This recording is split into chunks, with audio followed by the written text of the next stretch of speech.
Hi friends, అందరికీ నమస్కారం. ఈ రోజు వీడియో ఏంటంటే, నాపై కక్ష సాధింపు కేసులు, నిజం కోసం న్యాయ పోరాటం చేస్తా అంటున్న విడుదల రజనీ అనే దానిపై ఈ వీడియో. ఎవరైనా కొత్తగా మన ఛానల్ కి వచ్చినట్లయితే వెంటనే మన ఛానల్ ని సబ్స్క్రైబ్ చేయండి. ఇంకా టాపిక్ విషయానికి వస్తే, మాజీ మంత్రి వైసీపీ నేత విడుదల రజనీ తనపై నమోదైన ఏసీబీ కేసుపై తీవ్ర అసంతృప్తి వ్యక్తం చేశారు. ఈ కేసు పూర్తిగా రాజకీయ కక్షతో పెట్టిందేనని ఆమె ఆరోపించారు. నాపై కూటమి సర్కార్ కక్షగట్టి ఎలాంటి ఆధారాలు లేకుండానే కేసులు పెట్టిస్తోంది. ఒక బీసీ మహిళగా రాజకీయంగా ఎదగడాన్ని తట్టుకోలేక నా మీద ఈ కుట్రలు జరుగుతున్నాయని ఆమె వ్యాఖ్యానించారు.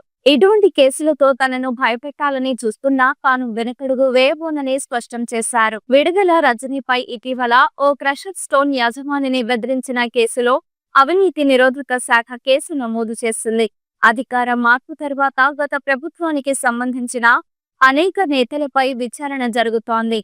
ఈ నేపథ్యంలో విడుదల రజనీపై నమోదైన కేసు రాజకీయ ప్రతీకార చర్యగా వైసీపీ నేతలు విమర్శిస్తున్నారు. ప్రభుత్వం తన అధికారాన్ని దుర్వినియోగం చేసి ప్రతిపక్ష నేతలపై కక్ష సాధింపు చర్యలకు పాల్పడుతోందని వైసీపీ వర్గాలు ఆరోపిస్తున్నాయి. ఈ కేసుపై రజనీ న్యాయ పోరాటం చేయడానికి సిద్ధంగా ఉన్నట్లు వెల్లడించారు.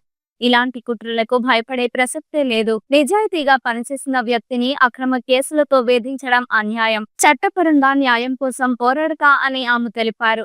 ఈ కేసు ఏ దిశగా కొనసాగుతోంది, ప్రభుత్వ విచారణ ఏ మేరకు న్యాయబద్ధంగా ఉంటుందనేది మరికొన్ని రోజులలో స్పష్టమవుతుంది. ఈ వీడియో మీకు నచ్చినట్లయితే లైక్ చేయండి. మీరు ఎటువంటి అప్డేట్స్ గురించి తెలుసుకోవాలనుకుంటున్నారో వెంటనే కామెంట్ బాక్స్ లో కామెంట్ చేయండి.